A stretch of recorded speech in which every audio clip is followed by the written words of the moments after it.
So hello, everyone. We're going to be starting in a few minutes. We're just waiting for everybody to join us. And today we're going to be discussing things like 5D, soul contracts, New Earth, ascension and evolution. So we cover these topics every week. We just have half an hour to go through them all. And we invite you to join us on Zoom so you can have more time with us. But today we are doing soul contracts. So we try to keep it very grounded to give you an idea of what this means in your real life. And if these topics sound interesting to you, so anything to do with the 5D consciousness, New Earth, ascension, evolution, the harmonics of light language, our harmonics of our energy system, then join us. I'll hand over to Alicia. Okay, thank you, Trudy. Welcome, beautiful souls, to our Multidimensional Monday. And as always, we are very delighted to be here with all of you. And if you're connecting with us for the first time, my name is Alicia with my mom, co-creatrixes of Crystalline Ascension. I want to give a little wave with our galactic sister, Trudy, White Star Soul Guidance. So if you're catching the live on Facebook or here on Zoom with us, please do say hello in the comments or in the chat. And a warm welcome to those who are watching the replay. Please do hashtag replay so that way we can circle back around later to say hello to you as well. So just admitting someone else here on Zoom. Perfect. Each Monday, I don't see any comments here on Facebook. Hello, everyone. Good to be here. Marta says, hello, Marta. And so each Monday we'll be here live sharing our multidimensional experiences, stories, and earthly musings of living as a multidimensional being in a human body and how we're bridging the two together. And this week's topic is about recalibrating the core wound soul contract of slavery and manipulation and creating spiritual liberation. So I'm just getting the Facebook links up so we can talk to people on Facebook. So what are soul contracts? Well, there are soul lessons. It's like through all the reincarnations that we come through, we come back with lessons that we have yet to learn and things that we've mastered.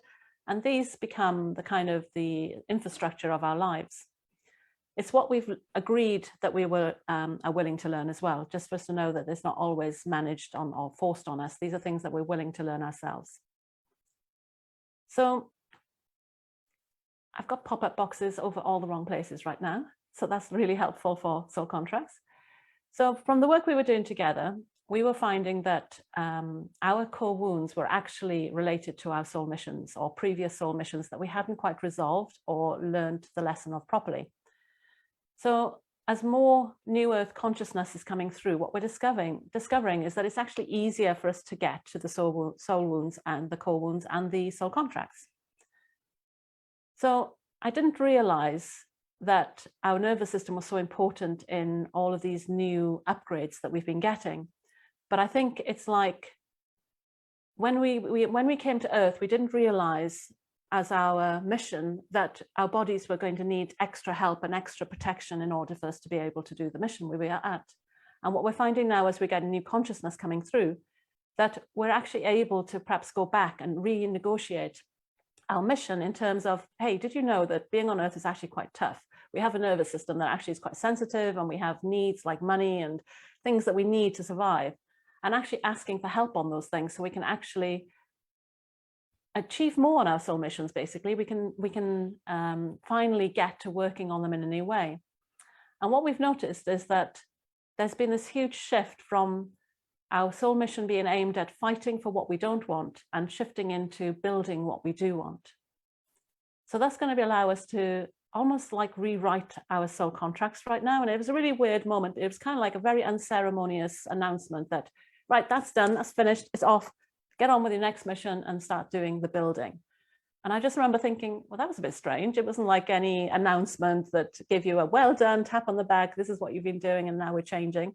It was a very quick change, which kind of implies to me that there's some real opportunity for us to change some of our core wounds as light workers, starseed, and energy sensitives. So I thought I'd hand over to Ava because she can help us understand where some of this soul contracts are held. Wonderful, thank you. Yes, some of them are held in the Akashic records. The Akashic records holds all our imprints of our every thought, every action, emotion, and experience, and our soul contracts that has ever occur through all the time, spaces, dimensions, levels of consciousness, and beyond. The Akashic records are available everywhere, all the time. And the Akashic records are like the DNA of the universe. So I think for myself, one of these contracts that resonated for me is being an energetic slave, being used and manipulated for our powers. Anyone else resonating as I say those words to you? Oh, yes. Yeah, because surprisingly, the beautiful souls who joined us yesterday within our recalibration soul journey, who are quite new to this kind of multidimensional work, had the same issues. And we asked them if they remembered being enslaved and manipulated out of 1 to 100. And they came up with the answers above 80%. So. And we kind of made 13 statements. So the reason we made so many statements was because I thought there might be 1 or 2 they might resonate with. And I thought they'd be the slightly more earthly orientated ones. But they actually was going high in all of them. And some of these were like, do you remember being a slave in a previous life? And they were, even without realizing their bodies were giving them answers straight away, they were resonating as high scores. Yeah. And what I was surprised at was when Trudy was asking the questions, I was aware of how they were connecting to the pain as they became more aware of this truth. I'm just saying hello again to more other ones. Susie, hello. Jenny, hello. Rose and Will, hello on Facebook too. Hello, Well, hello. Yeah. I was going to say, I was saying hello to Will, so I'm glad you caught him as well. Excellent. For myself, I was continuously beating myself up about my light work here as my human self. And I had a huge fear that in using my gifts, I would be punished for it, as I felt I was trapped by an inner voice telling me that I wasn't good enough. And because of past memories, this deep core wound stemmed from being enslaved, used, and forced to work using my light or energetic gifts, kind of like that energetic transmuter for others. So this was going back to my galactic existence, but had transferred all the way to my human existence. So we're calling the recalibration process of this core wound the spiritual liberation template. So this is having the ability to change the terms of our soul mission to take into account our human needs as light workers. So if I was to say to you, 1 out of 100, I am enslaved. If you'd like to share that in the comments of what number you would get, 1 out of 100, I am enslaved. Just give some time for Facebook here. Yeah, so give your sort of logical mind a break and just sort of sense into the feeling, and you'll get a kind of number or at least a feeling of if this resonates for you. Just let your body give the answer rather than your logical mind.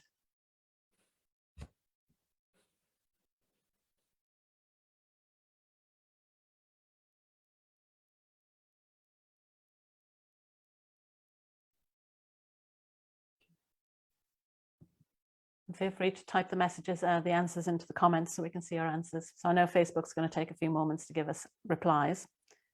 So Will's got 23%.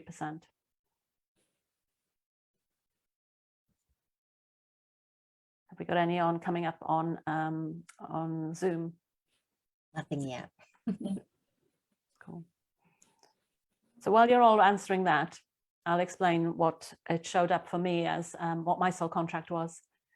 So the first time I became aware of my Galactic Soul contract was actually while I was trying to resolve a very 3D kind of issue in my life. And I mention this because you might think that you have to be a healer or a light worker to have some of these issues, but mine was coming in strong, even when I wasn't even connected to this kind of energy or aware of it. And mine was very much to do with blowing up planets. And that sounds quite drastic. And I've tried to kind of think of a metaphor that would explain that, but it was this real feeling of I'd done something quite powerful to destroy something to a point that I was too frightened to ever go there again. And that would kind of fit with me avoiding my spiritual abilities for a long time. It was kind of like I always felt it was the wrong thing to do and tried to go a different way. So the guilt of that destruction was huge. And I think it showed up in my 3D life by always trying to make life easy for everybody else. Like I was responsible for everybody's happiness, to make everything right for everybody because of what I'd done before. But after doing the work with Alicia and Ava that we've been doing on our core wounds, it became more apparent that we need to kind of learn the lesson of the phoenix. The phoenix rises from the ashes, and that destruction has to happen in order for the recreation to be allowed, I guess. So if we understood then that destruction has to come before creation, and that is not just a step, but a necessary step to clear the way, then we can start reformatting or reforging that belief that being the destroyer is a bad thing, and actually starting to see the benefits of it. So we started calling this process the destroyer archetype, and we worked on a way to help us integrate that shadow part of ourselves. So in the end, we could walk out with the shadow of the destroyer and the creatrix hand in hand as a powerful couple. So if that resonates with you, that you have memories of blowing something up or destroying something because you overused your skills, then check out a 1 to 100. I remember destroying something. What number do you get, and what number do you sense into?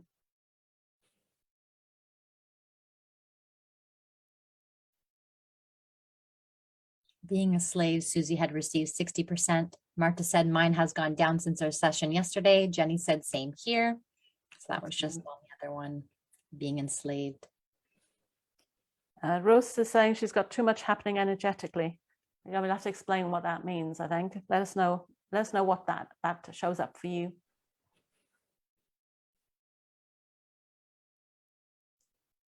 So we'll keep an eye on the answers, but we really are interested. And even if you're watching on the replay, please play along, because we are quite curious to see how many of these things are resonating for people who are light workers, or even not. Just, I feel like empaths are kind of on the edge of light work. So, you know, even if you just class yourself as an empath or a sensitive, then play along and just see out of curiosity and let us know how this is resonating for you. All right, so I had memories of beating myself up when trying to fix the impossible, where I wronged myself and my gifts and my abilities. When we tuned into the core wound, it was made clear that I was making myself available to situations that would prove this core wound of making mistakes.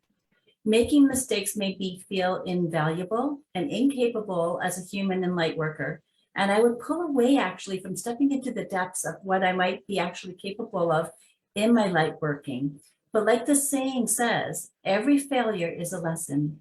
If you're not willing to fail, you're not willing to succeed.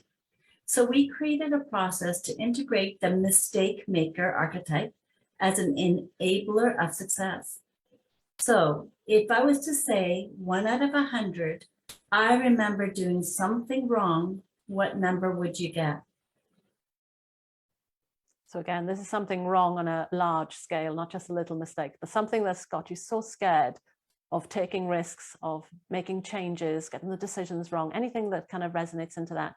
What number do you get? So the previous one, we've got Will coming up as 95% as the destroyer. And Susie as well, scared of my power at 80%. Mm. It's amazing, really, isn't it? When we see these numbers coming in, and we don't necessarily know where they've come from, because obviously they're soul contracts, and everybody's soul contracts is going to be a bit different. But it's like that feeling is so deep within the human psyche, and it does make you wonder where it's coming from. So Will's saying he can remember an ancestral life of destruction. So he resonates highly with this in the soul life. Yeah, this is amazing. Mm-hmm. Anyone else? Not at the moment. So we all felt that we were having these feelings, right? We all felt like persecuted and being headhunted for our energetic abilities, right? Yeah. Time or another. And we discovered this resonated with others as well, not just with amongst the three of us. I think the kind of a headhunted bit was quite new for us, wasn't it? That because we were slaves, so, you know, play the story out, yeah? So because we were slaves, we would have been desirable for our ability to transmute energy. So we would have been headhunted. We would have been like the slave to have in your household if you needed any energetic work done. And that's kind of how it was feeling, yeah, for you guys as well? So that's where we kind of got to that. And I even think to a certain degree that the oversensitivity of being an empath comes from that too. That it's almost like our sensitivities are so heightened because we've used them over so many lives to practice and to draw in the energies that on behalf of others, that we're so good at sensing the energy of the world that we are basically on that switched on mode all the time. So how is that kind of like headhunted come up for you, Alicia? Oh, I think for myself that I always was in that hiding. I definitely felt that hiding in myself of just being scared to be myself and to use my energetic gifts in my everyday life. Even though I was younger, not knowing that I was using my energetic gifts, I really was using my energetic gifts, but it created more and more fear deep inside of me and not understanding what I actually was doing for others on an energetic level. And always in that fear mode, I guess. And the more gifts and talents or abilities that came out or that surfaced, the more I would hide and retract and stay hidden for that fear. Mm-hmm. It's like taking the people pleasing that we see in every day and taking it into a whole new galactic multidimensional level, isn't it? Yes, And how about you, Ava? Yeah, with the headhunting, it was, I would say it was like the attachments of other people, right? They wanted me to fix things, and when I couldn't, then you become like the not the bad, like sort of like the bad person, but like the mistake maker type of thing. And until I learned how to really it's not my responsibility to fix everyone, and it's not my responsibility of what their outcomes are. Like, we can only hold their hands for so long and guide them to, and then they need to take the next steps after that. Well, for sure. So have we got any numbers coming in for I remember doing something wrong? I've got nothing on Facebook that I can see there at the moment. So guys, we've got 3 questions that we've asked. We've asked you, which was the first question? If you feel enslaved. Yeah. So out of 1 to 100, how enslaved you feel. Out of 1 to 100, how much you remember destroying something that's kind of like holding you back in life. And then out of 1 to 100, how much you remember doing something wrong that's also holding you back. So these are kind of reasons why we beat ourselves up, or we don't take the risks, or don't step up into our lives, or step into our power. So these are good numbers to sense into, and see if you can feel into the numbers that this might give you an indication if this is operating in your life. So I wanted to add one more section in, because it's we've got another 10 minutes left yet. So we've been talking about these core wounds because we found them in the work that we were doing. And the headhunted bit was kind of new for us, like a new angle on the issue for us to process and understand how this was playing out for us. But there were other angles as well. So what other stories do you feel like, the work that we were doing, what other stories do you feel is highlighted for us? And I think, like for Alicia, we were talking about that transmuting of energy as a job. That's a weird job to have, but yet that's the kind of job you seem to remember. Yes. Mm-hmm. Susie, I just want to say, Susie then shared doing something wrong, 85%. And Marta, just want to share something. In this life, every once in a while, I break things since a child, and I've always been either punished or laughed at, and I could always feel power in me, not recognized. Cool. And Will's got 100% of the mistake maker as well. Right. So there's just a group of us that are different, and already we're all having the same core wounds. So can you talk about being the energy transmuter and what that feels like when you're doing it as a job for others without being recognized for it, I guess? Definitely. Well, I think for sure you definitely feel used. That's number one, because you definitely feel like some strings being pulled at you at those times. Even when I feel like I'm going to go back to childhood, because as an adult, I'm able to view it as an adult versus a child being confused of when friends are coming up to you and they might just be sad in that moment. And you've immediately felt like you've done something wrong and that you have to fix it. And it's immediately almost as you begin speaking to that person, you're already transmuting the energy for them. But as a child, I was unable to transmute it out of myself. So I was stuck in pulling that out, transmuting it for them, but bringing it into my own human body, allowing myself to feel either sick or sad or worried or scared. So leaving me very confused of why I was feeling that way.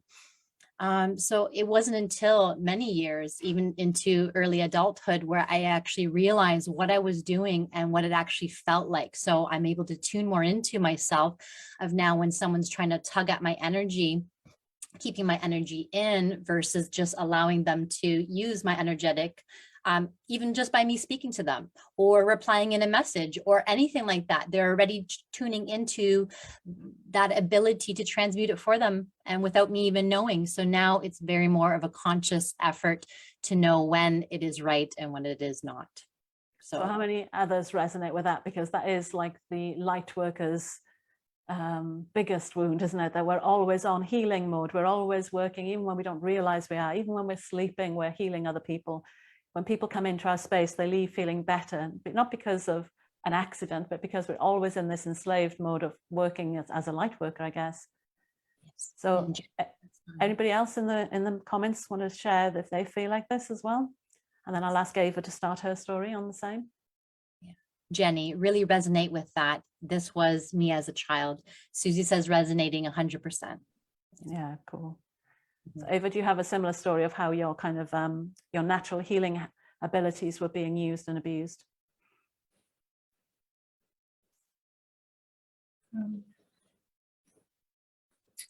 Like how do you show up? Yeah, I'm just trying to put it into words, right? Because the picture's always there, but I feel that I was more manipulated, you know, in my instance, because perhaps at the beginning I was a people pleaser and I trained people to that I would always be a yes person, like, you know, and then when I came into this realization that being a yes person was not always the best and highest, most appropriate place for me, it was like I felt guilt and shame that I actually had to almost now retrain the people that I've always been a yes person to and say, no, I'm coming into my power. And there was times where I know there was times where people would comment because I was saying no. So I think that that's for a lot of people is that people pleasing. And I don't know why that's coming up right now. Maybe for somebody else that needs to hear that, right? It is that people pleasing is a core wound and that needs to be healed. No, definitely. And the sort of like the words we were using yesterday in our workshop to help sort of tune in to the source of these issues were overcompensating, feeling like afraid of conflict, not feeling like your abilities were being seen, feeling like you had to work harder to get the same recognition as everybody else, just not feeling valuable, you know, and like you didn't exist even. That's what my story was. I felt like I didn't exist, that I was so busy fixing everybody else that I never really had the energy to fix myself.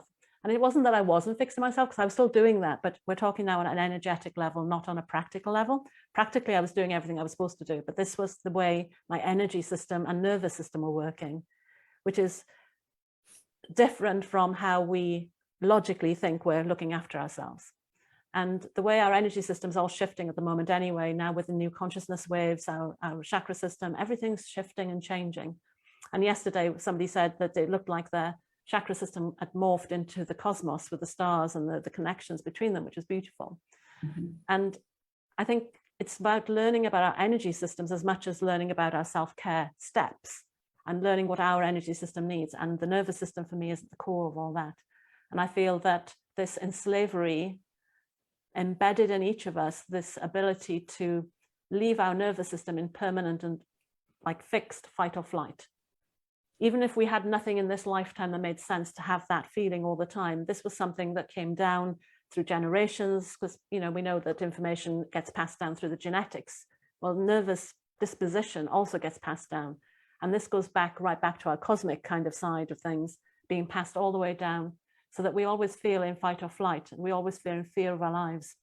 And that leaves us feeling not existent, manipulated, people-pleasing, and all these other things.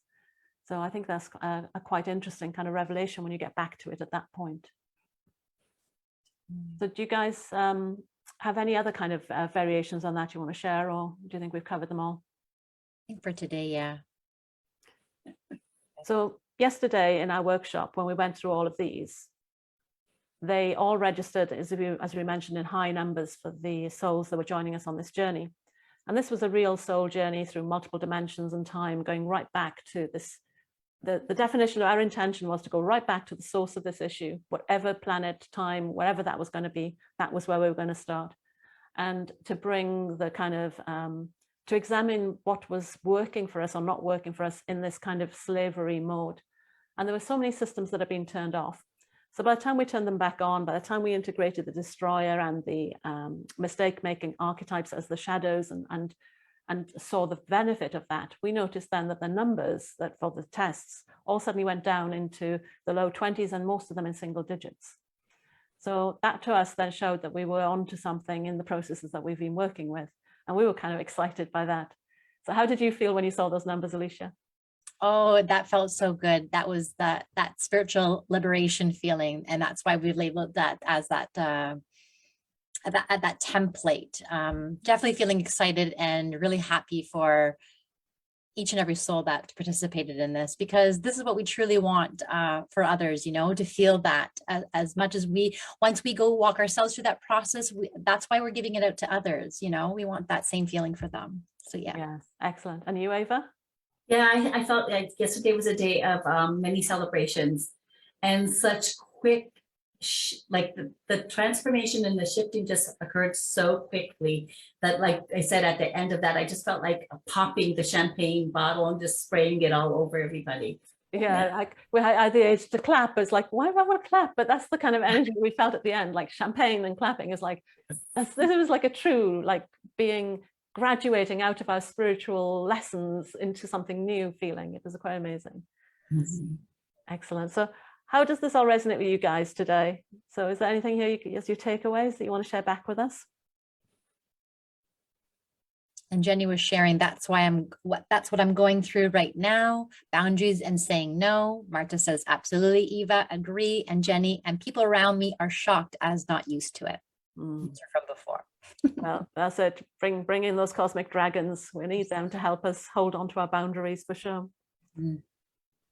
So we got Will saying, I resonate strongly that I used to be a people pleaser due to lack of self-worth, which is why I gave in on all levels and lost myself. Yeah, that's so true. It's that losing yourself is almost like the trap. These are all the ways they're making us play small. And it's time now for all of us Lightworkers to wake up, step into our power, to hold each other up, to support each other, so we can all go out there and start birthing these amazing projects that are kind of buried inside us, just waiting to pop out right now. And I think if you've got any ascension symptoms right now, it's that birthing waiting to happen that you're probably experiencing. So it's in all of our interest right now to really start doing the work to just become our full, authentic, multidimensional self. Yes, beautifully said. Susie, I resonate with everything you all have said, all of it. Thank you. That's so cool. Definitely. Oh, well, I hope you enjoyed hearing about our insights from yesterday's Beating Yourself Up Recalibration, which is a part of our Stardust Being Human activation series, meaning we're creating other recalibration soul journeys for other core wounds that we are discovering. So because there are many hidden core wounds, hidden potential, forgotten soul memories, and aspects of divine truth that we are uncovering together that runs so deep in humanity and our human evolution, that with these series, part of our mission is to accelerate the descension of your multidimensional selves into the physical reality for that continuous expansion into those higher dimensions, that truth, and aligning with those beautiful frequencies, essences, and the dimensional timeline of that heaven on earth, or 5D consciousness, or as Trudy was saying, that new wave of consciousness. So these will be monthly activations that we are inclined to offer for a group of conscious souls, light workers, starseeds, those sensitive souls, as if these issues are around if these issues are around beating yourself up, resonate with you, we will be running it again in November. So do message us for the details of the November recalibration through White Star Soul Guidance page, through Crystalline Ascension page, or within our group, wherever you can connect with us, and we can leave our details below as well. We just have to work out how to get some cosmic champagne now, huh? That's right. How? Yes.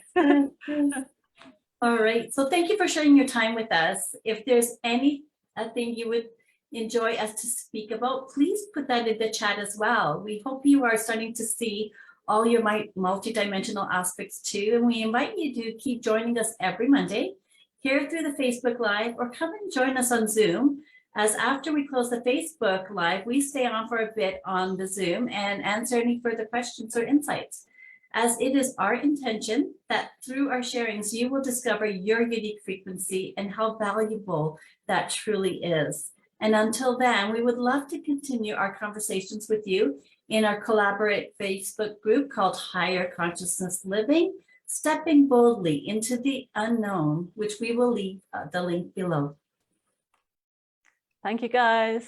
So we'll see you all next Monday. Bye. Bye.